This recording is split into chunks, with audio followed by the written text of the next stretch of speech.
ছেলে আইসা পান কিনারায় দাঁড়ায় বলে, হুজুর দীর্ঘ টাইম বয়ান শুনলাম, আমাকে একটু কালেমা পড়ায় মুসলমান বানায় দেয়। ওরে নবীর উম্মত, আর কি আল্লাহ দিবে?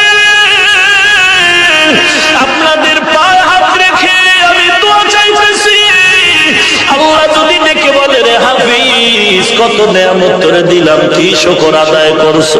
সাহাবায়ে কেরামের এত মর্যাদা আল্লাহ দিলে, জান্নাতের টিকিট দুনিয়ায় পেয়েছে, অথচ তারপরও তারা কান্নার উপরে জীবন কাটালেন।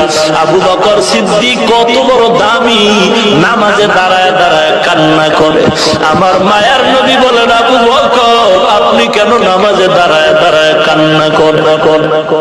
আবু বকর সিদ্দিক রাদিয়াল্লাহু তাআলা আনহু বলেন, পয়গম্বর আমি নামাজে দাঁড়ায় কোরআন শরীফের এই আয়াত পড়ে কান্না করতেছি। কোন আয়াত? আবু বকর বলেন, এই আয়াত যখন আসলো চোখের পানি ধরে রাখতে পারি না। ইন্নাল্লাহা আশতারা মিনাল মুমিনিনা আনফুসাহুম আমওয়ালাহুম বিআন্না লাহুমুল জান্নাহ।